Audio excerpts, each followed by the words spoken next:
Income is just the start of our problems in the U.S. Our income tax is stealing from our assets and punishing the wealthy.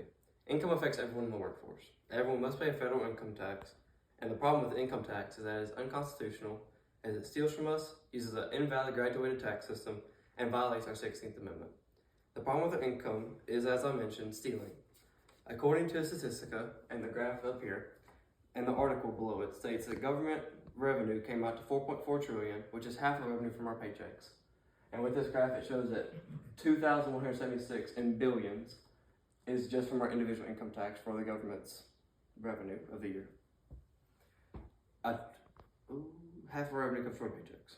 A tax return, or is what people fill out for these taxes, is a form or forms filed with a tax authority that reports income, expenses, and other tax info. The Treasury Inspector General for the Tax Administration says, as of May 5th of 2023, the IRS received 141.1 million tax returns.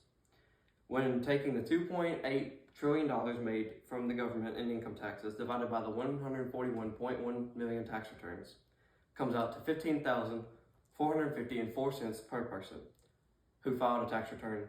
Just imagine what every person who did that could use with that $15,000. However, they aren't able to because the government takes it. Our tax rates is what makes that happen. According to Adriana Rodriguez from CNBC.com, she states, for 2024, the 7 federal tax rates are 10%, 12%, 22%, 24%, 32%, 35%, and 37%. She also states that the 37% is filed for those earning over $609,350. As you can tell, almost 40% of all income is being taken from people, which hurts our economy. According to U.S. News, it states it damages our income. The government grows by taking money from what makes the economy grow. As stated, the government taking our money harms the economy, which is never good. On to our 16th Amendment. The part of the income tax is how it violates a 16th Amendment. According to Congress.gov, the 16th Amendment states Congress shall have power to lay and collect taxes on incomes without regard to any census or enumeration. Income tax violates our 16th Amendment as it taxes our wages, which is our personal property because it's exchanged for labor, and not our income, so it is stealing and not actually taxing. The solution to that would be a consumption tax, a tax system that taxes people on how much they consume rather than they save. And the video about to be pulled up will explain more what a consumption tax is.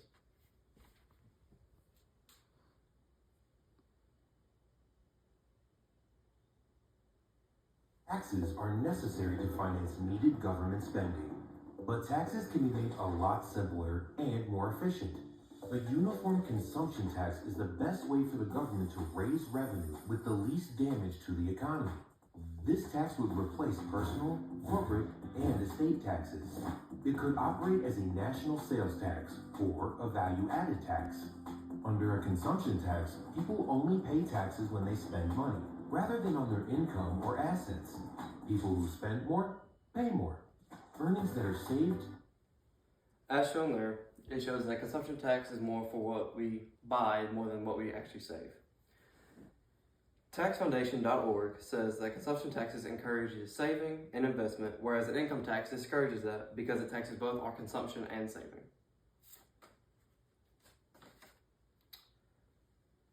It takes 10 days to get a bill passed for a consumption tax. Of those 10 days, it would have to go through the House of Representatives and the Senate to be passed from a bill to an actual law. As shown, our income tax is what damages our economy the most. A consumption tax would be able to come in and tax what we consume rather than what we save, which would help our economy more. As the income tax damages it, it rips apart our economy day by day. A consumption tax is our most valuable solution that we could go to right now.